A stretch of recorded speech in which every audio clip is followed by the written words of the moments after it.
Corporación Inmanente. Corporación Inmanente. Presencia internacional en medios.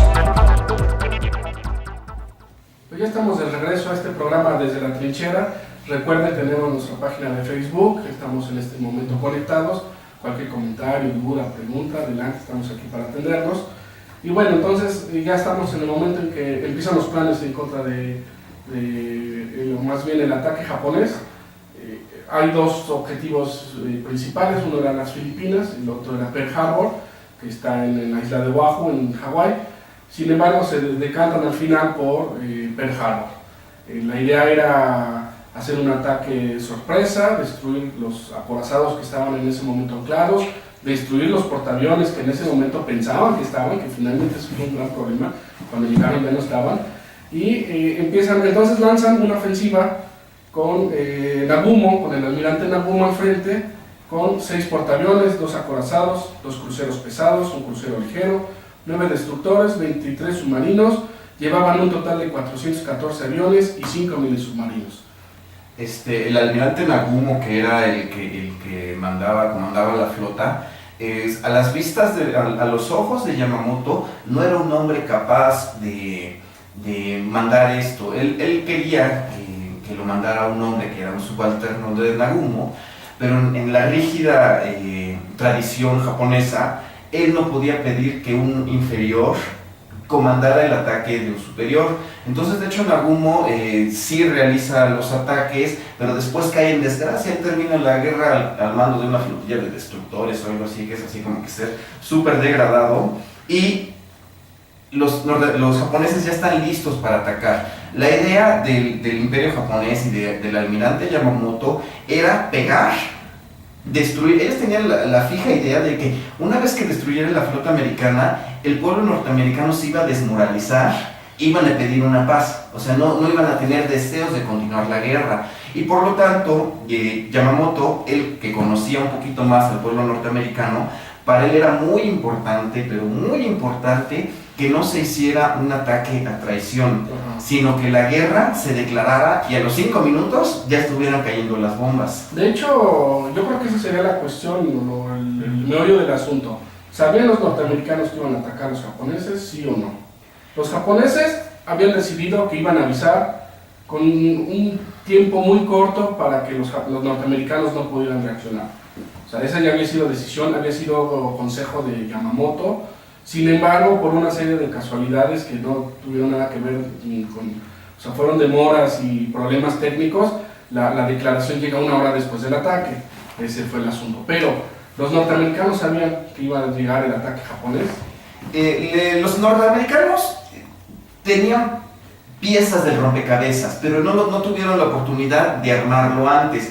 Ellos tenían una máquina que traducía, que desencriptaba los mensajes japoneses, que se llamaba Magic. Ellos desde un día antes habían recibido los mensajes a donde decían a los diplomáticos japoneses que estaban allá en Washington que destruyeran ya sus máquinas, y que se prepararan para un estado de guerra.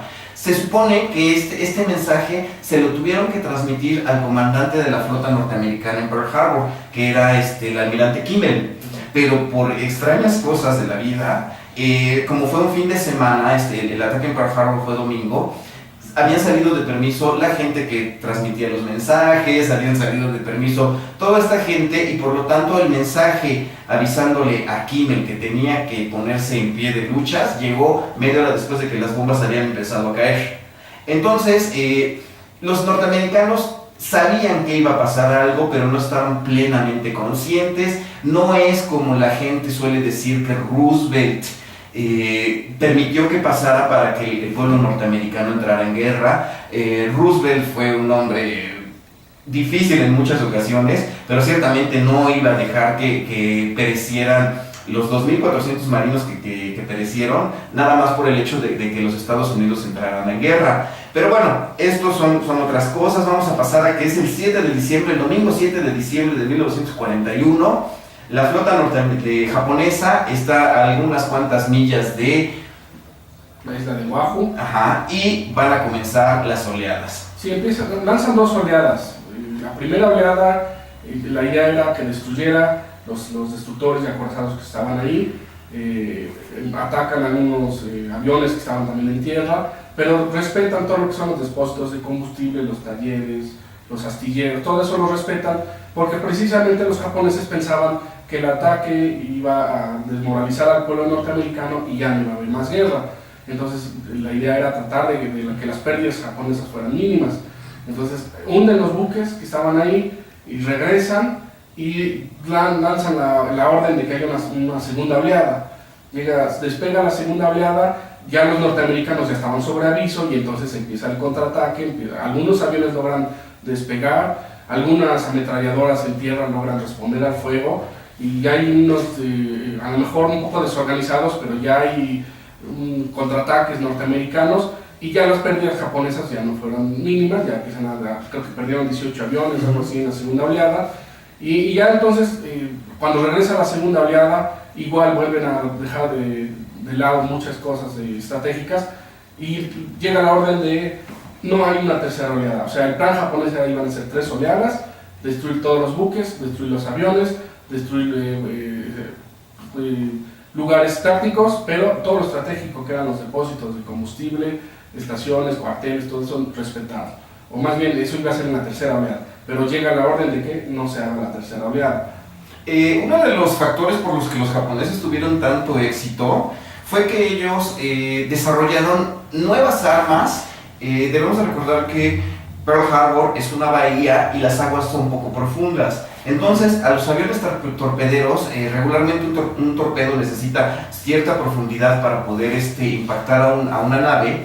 Les hicieron como unas aletas especiales para que pudieran flotar en aguas poco profundas. De la misma manera, ellos desarrollan un nuevo tipo de bomba para que perforara el blindaje de las naves y explotara adentro. Es como las bombas antibúnker famosas que están de moda ahora, ¿no? Que entran y ya entraron hasta cierta profundidad es cuando explotan. Y es cuando explotan. Entonces, esta clase de armas son las que desarrollan y permiten que la Fuerza Aérea Japonesa tuviera su éxito. Otra cosa que también es muy importante es que los pilotos japoneses en este tiempo eran de los mejores pilotos en el mundo. Ellos tenían una preparación y un espíritu combativo muy importante.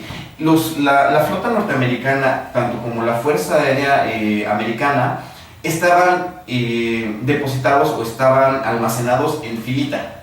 Todos así en filita como si fuera desfile, porque ellos, los norteamericanos, al estar viendo las situaciones diplomáticas, temían que hubieran ataques de la quinta columna como había pasado allá en Europa, y por lo tanto era más fácil. De la quinta columna había muchos ciudadanos japoneses viviendo allá en las Islas Oahu. Entonces ellos pensaban que estos ciudadanos japoneses iban a sabotear las instalaciones y por lo tanto pusieron los aviones uno tras otro, uno tras otro, uno tras otro, y las naves igual juntitas así como si fueran desfile, y obviamente cuando los japoneses bombardean pues era imposible que fallaran. Sí, así es. Bueno, tenemos una pregunta, un comentario. Pedro Flores, oigan, es la primera ocasión que los escucho, felicidades, muy padre el programa.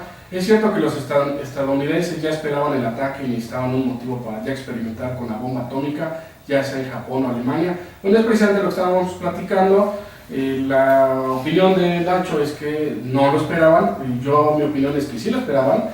Hay muchos indicios que dicen que en realidad los norteamericanos ya habían detectado a la flota japonesa. Los mini submarinos que también atacaron en Pearl Harbor entraron mucho antes que entraron los aviones.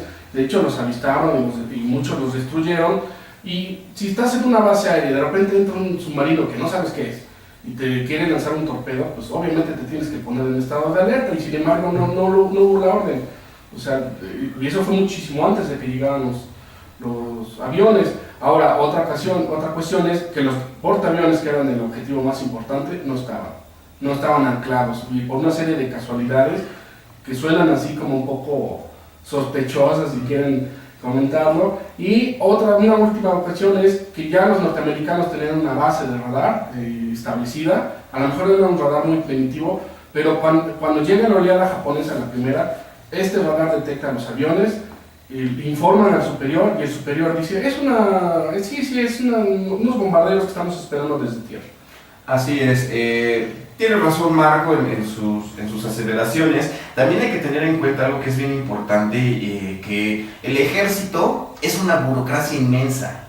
Y estamos hablando de que es un domingo a las 8 de la mañana. Entonces, el domingo a las 8 de la mañana, la mayoría de las tripulaciones y de los hombres estaban fuera de servicio.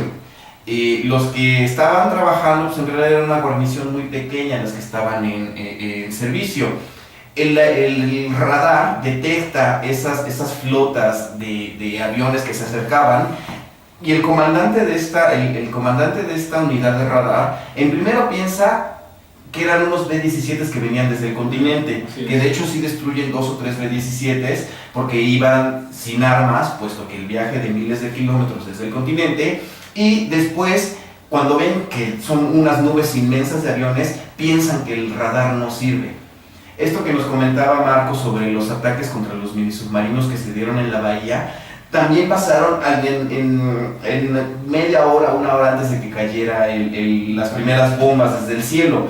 Pero, bueno, si te pones a leer y lo empiezas a checar todo parece una serie de casualidades, y a lo que nos lleva es que fue un nivel de incompetencia por parte de muchos de los hombres, porque en realidad no sabían y no supieron interpretar qué es lo que estaba pasando. De hecho, cuando pasa el ataque, destituyen al almirante Kimmel, lo acusan de que fue un incompetente. Para que lo absolven, el Congreso lo absolve, creo que en 1946, lo destituyen y lo sacan del ejército, y en el 46 por fin le dan la razón de que no era tanto su culpa lo que pasó en Pearl Harbor. Platícanos, Marco, ¿cuáles fueron las pérdidas que pasaron allá durante el ataque? Bueno, básicamente pierden 6 destructores, los norteamericanos. Hay que mencionar que esos destructores ya eran obsoletos para ese entonces, o sea, no eran lo último en tecnología naval norteamericana, sino que eran ya buques muy viejos, y de hecho de esos 6, 4 los logran reflotar y siguen en combate. El único que quedó y fue como museo fue el Arizona, que se puede visitar cuando uno visita Pearl Harbor, y una serie de buques hay pequeños, minadores, dragaminas, buques de bomberos, etc. También la destrucción mayor fue de aviones, creo que destruyeron cerca de 600 aviones en tierra, y hubo bastantes pérdidas de militares, y pues realmente sí fue un golpe fuerte, pero yo creo que aquí precisamente si la idea era de desmoralizar al pueblo norteamericano, el grave error de no haber avisado con tiempo la declaración de guerra causó el efecto contrario. O sea, los norteamericanos dijeron, Roosevelt tiene razón y vamos a la guerra porque los japoneses fueron arteros y es más la famosa frase de un día en que vivirán la infamia, y además era curioso porque Roosevelt estaba muy enojado, no tanto por el ataque como tal, porque ya lo esperaban, era una guerra que ya era cuestión de en cualquier momento iba a darse. Muy bien. Bueno, pues vamos a pasar a un pequeño corte que nos está pidiendo Tovarish David. Volvemos. Corporación Inmanente. Presencia internacional en medios.